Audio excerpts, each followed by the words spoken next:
Hello दोस्तों, कैसे हो आप लोग। तो मैंने कहा था ना मैं जल्दी से लौट के आऊँगा और हो सका तो संडे को, नहीं तो मंडे से मैं जो कहानी है उसके बारे में पूरी डिटेलिंग में बताना चालू हुआ। तो मैं किताब तो फिर भी भूल गया, मैं सच बताऊँ। जिसमें मैंने लिखा था मैं भूल चुका हूँ और मैं फ़िलहाल अभी ऐसे ही जो मुँह ज़ुबानी मेरे को जितनी याद है मैं आपको बता देता हूँ। जो भी मैंने लिखा है एज़ अ राइटर, मैं काम भी कर रहा हूँ। काफ़ी लोगों से सपोर्ट भी है मेरे को, और जहाँ तक है मेरे क्लास के स्टूडेंट्स वगैरह वो भी काफ़ी सपोर्ट कर रहे हैं मेरे को। और हो गया तो बहुत जल्दी हम इस पर शूट भी करेंगे। अभी हमने कई जगह बात भी की है, देखते हैं उसके बारे में तो क्या होता है क्या नहीं। तो ये कहानी है यूपी के एक छोटे से गांव की, जहाँ पे एक पूरा परिवार रहता है और काफ़ी खुश हैं वो लोग। मतलब मैं आपको डिटेल में बता दूँ ना, मतलब मैं भी काफ़ी जब लिख रहा था तो मेरे को भी काफ़ी मतलब ऐसा लाइक रोने जैसा है, क्राइंग जैसा, मतलब काफ़ी अच्छा लग रहा था मेरे को भी। और काफ़ी सैड सैड सा लिख दिया मैंने उसमें, रोमांचक भी लिख दिया है, काफ़ी उटपटांग चीज़ें भी आ गई हैं उसमें बीच में। तो मेरे को तो काफ़ी अच्छा लगा। अगर हम इस पर सीरीज़ वगैरह बनाते हैं तो काफ़ी अच्छा लगेगा। तो एक छोटा सा परिवार होता है यूपी के एक छोटे से गांव में, जहाँ पे लगभग 8-9 लोग रहते हैं, मतलब चाचा चाची, है ना। और मैं बात कर रहा हूँ राजू की। तो राजू, उसके माता पिता, उसके भाई बहन, उसके चाचा चाची, दादा दादी, मतलब सभी लोग रहते हैं। छोटा सा परिवार मान लो, छोटे से गांव में। गांव का नाम भी मैं जल्दी बता दूंगा, जब ये कहानी सारी खत्म होने लगेगी तब मैं बता दूंगा पूरी डिटेलिंग में। तो राजू अच्छा खासा लड़का है, मतलब काफ़ी पढ़ाई में भी काफ़ी तेज है, काफ़ी अच्छा मतलब उसका दिमाग है, काफ़ी शार्प माइंड है, आप समझ सकते हो। वो काफ़ी डिटेलिंग में काम करता है, कोई भी चीज़ करता है। लेकिन वो बहुत इनोसेंट है, आप समझ लो। उसकी बातें, उसका कहना, उसका उठना बैठना, उसका सोचना हम सबसे अलग था, ऐसा राजू को लगता था। बट राजू के फादर एक फार्मर थे, मतलब छोटा मोटा उनका खुद का ही जो खेत वेत का जो भी काम होता है वो काम वाम किया करते थे। राजू की माता वो हाउसवाइफ हैं, दोनों बहनें पढ़ाई वढ़ाई करती हैं, बड़ा भाई वो अपना जॉब वॉब करता है और उसके बाद खेतों का काम और अपनी बीवी बच्चों के साथ खुश रहता है। चाचा चाची उसके घर ही में रहते थे और कुछ खास नहीं। दादा दादी उसके मस्त एकदम बिंदास थे। मतलब कहते हैं वेल सेटल्ड फैमिली जो होती है, तो इस तरीके का परिवार है उनका। तो होता क्या है, राजू के पिता को एक सडन कॉल आती है एक दिन अचानक, और उनको कहीं शहर जाना पड़ता है। और सच बताऊं, पहले के ज़माने में अगर अगर देखा जाए, कोई अगर शहर जा रहा है ना तो पूरा गांव उनको छोड़ने के लिए आता था, क्योंकि बहुत बड़ी बात हुआ करती थी। अब तो चलो बहुत से नॉर्मल है, कोई कहता है भाई कहाँ जा रहा है, भाई शहर जा रहा हूँ या दूसरे सिटी में जा रहा हूँ, मतलब बहुत। तो पहले उस टाइम पे मतलब शहर में जाना मतलब बहुत ही बड़ी बात, आप सोच सकते हो, इमेजिन कर सकते हो। तो ऐसा पता चला तो राजू बहुत खुश होता है कि हाँ चलो। फिर सब लोग ऐसे, हर बच्चा एक डिमांड कर देता है कि मेरे लिए ये लेके आना पापा, मेरे लिए वो लेके आना, मेरे लिए ये बहुत सारी चीज़ें। सब लोगों ने अपनी अपनी डिमांड रखी थी। राजू के फादर यानी कि वो अपना बैग वैग संभालते हैं, और संभाल के वो जैसे ही घर से बाहर को निकलते हैं तो वो किसी को नहीं, नोबडी, किसी को नहीं दिखते। वो सिर्फ एक बार राजू को फोकस करते हैं और राजू से बात करते हैं कि अपना ख्याल रखना और हो सके तो घर को भी संभालना, कह के इतना वो चले जाते हैं। रोज़मर्रा की ज़िंदगी भाई, स्कूल, स्कूल से घर, खाना पीना, खेतों का काम, भाई दिनचर्या रोज़ का वही से चलता रहा। राजू के फादर शहर पहुंच चुके हैं, वहाँ पे उनको जो भी काम था वो मिल चुका है। वो जिस काम के लिए गए थे ये भी मैं आपको डिटेलिंग में बाद में बता दूंगा।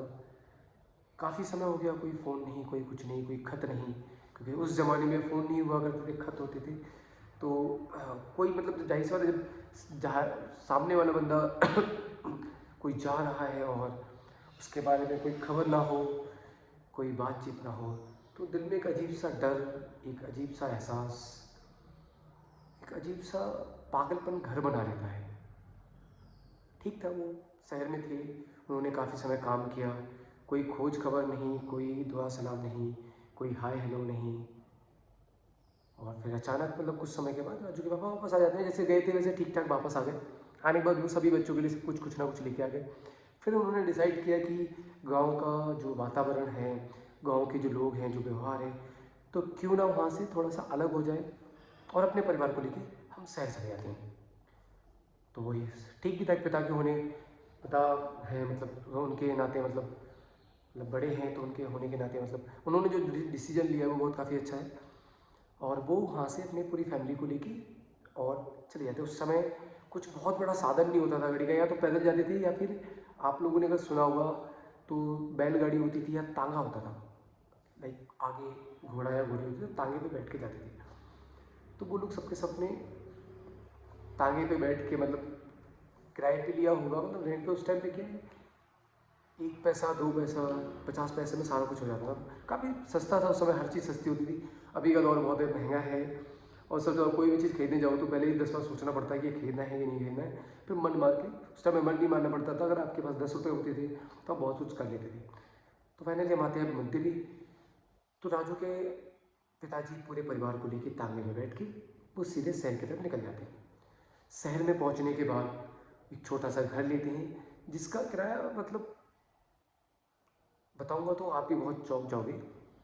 बहुत नॉर्मल सा किराया, समझ रहे आप, 150 रुपये रूम का किराया, जिसमें लेटरिन बाथरूम किचन एक हॉल डाइनिंग रूम इस टाइप का मिल जाता था, पूरा घर टाइप का ना। तो 150 रुपये उस समय बहुत होता था किसी व्यक्ति के लिए, तो ले लेना। तो अब जाहिर सी बात है, अच्छे परिवार से होने के नाते उन्होंने ले लिया, ठीक है। अभी 150 रुपये बोले तो कुछ भी नहीं, समझ लो। तो 150 रुपये पूरा एक महल टाइप का उन्होंने घर लिया और वहाँ पे अपना रहन सहन करने लगे, अपना घर परिवार अच्छे से चलाने लगे। राजू के पूरे परिवार को वहाँ पे अच्छा वातावरण मिला, अच्छे लोग मिले, अच्छा व्यवहार हुआ। बट कहते ना कि कभी कभी कुछ लोग अच्छों के लिए मिलते हैं, कुछ लोग बहकाने के लिए मिलते हैं। तो ऐसा ही कुछ वाक़या हो गया राजू के साथ। राजू वहाँ पे घूमने लग गया, इधर उधर जाने लग गया। पिताजी उसके रोज़ शाम को आते थे और सुबह सुबह चले जाते थे। ऐसे दिन बीतते गए, महीने 2 महीने 6 महीने साल हो गए।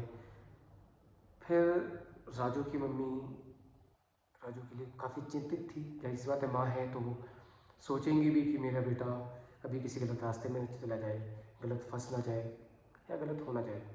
तो उन्होंने अपने हस्बैंड से बात किया कि ऐसा करते हैं, बच्चों को किसी स्कूल में दाखिला दिला देते हैं। तो उन्होंने उनका एडमिशन करा दिया, दाखिला हो गया, बच्चे स्कूल जाने लगे, खुशी स्कूल जाने लगे, सब कुछ अच्छा होने लग गया, पढ़ाई करने लगे। राजू पढ़ाई में बहुत तेज़ था, अपनी उनकी बहनें भी बहुत तेज़ थी, क्योंकि राजू के बड़े भाई की शादी हो चुकी थी, तो वो अपने बीवी बच्चों के साथ गाँव में ही रहने पसंद कर रहे थे। तो सब कुछ अच्छा चल रहा था। एक ऐसा मुकाम आ गया कि राजू को कुछ उसके दोस्त मिले, मतलब स्कूल के जरिए मिल जाते हैं।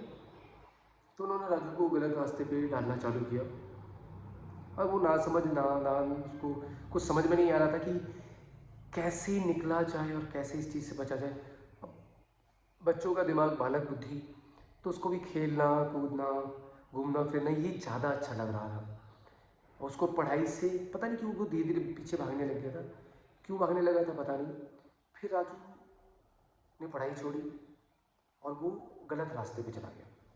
गलत रास्ता मतलब कोई बहुत बड़ा काम नहीं किया वो, कभी कंचे खेलना, गिल्ली डंडे या फिर छुपन छुपाई, है ना, और इस टाइप के गेम खेलने लगे।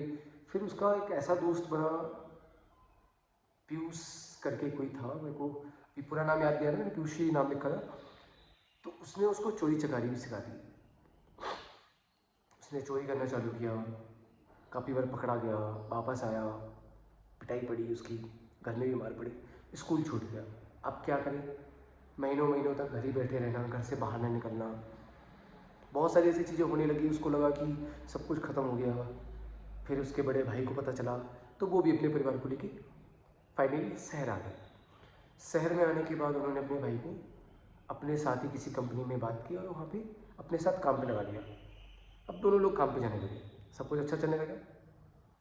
इस बीच में राजू को क्या हुआ क्या नहीं हुआ, या उनकी फैमिली में क्या ऐसी प्रॉब्लम हुई पता नहीं। राजू ने फिर अपना अलग होना, अलग रह के काम करना शुरुआत किया। खुद का बिजनेस ऐसा सोचना ठीक भी था, अपना खुद का बिजनेस भी होना चाहिए, अच्छा है अगर फैमिली उसमें एग्री है तो ऐसा करना शुरू किया। खुद का बिजनेस उसका अच्छा चलने लगा, सब कुछ वेल सेटल है, जैसे हम लोग कहते हैं ना कि हाँ यार कि कम पैसों में अच्छा कुछ अफोर्ड करना, तो ऐसा कुछ होने लग गया। और बिजनेस अच्छा चल ही रहा था कि अचानक उसकी दुकान पे, जो उसकी दुकान थी परचूनी की, रोज़मर्रा की वही ज़िंदगी, सुबह उठना, दुकान खोलना, राशन, दाल चावल चीनी आटा सब्जियां यही बेचना चल रहा था हर दिन की तरह। वो रोज़ अपनी दुकान पे जाता, संडे को वो थोड़ा सा लेट खोलता था क्योंकि उसको लगता था थोड़ा आराम भी करना चाहिए। तो संडे का दिन था यानी कि रविवार का दिन, वो अचानक अपनी दुकान के लिए निकला। उसने दुकान खोला और दुकान खोल के जैसे ही वो अंदर बैठा तो उसे एक अजीब सी आहट आई, एक अजीब सा एहसास, और सामने एक लड़की खड़ी थी। आपको पता है उस लड़की ने क्या कहा? जानना चाहते हैं उस बारे में? उसने कुछ ऐसा बोला जो राजू के दिल को बहुत ज़्यादा ठेस पहुंची, उसको बहुत बुरा लगा और उसके हाथ पैर कांपने लग गए। आखिर क्या कहा था उस लड़की ने राजू से? अगर आप जानना चाहते हैं तो अगला पार्ट आपको हम कल बताएंगे, तो प्लीज़ देखना ज़रूर, और अच्छा लगे तो लाइक शेयर सब्सक्राइब जरूर करना। और क्या हुआ ऐसा राजू की फैमिली के साथ कि आखिर में उसके परिवार में सबकी मौत हो गई, बताना ज़रूर। अगर देखना चाहते हैं तो मिलते हैं हम लोग। Bye bye.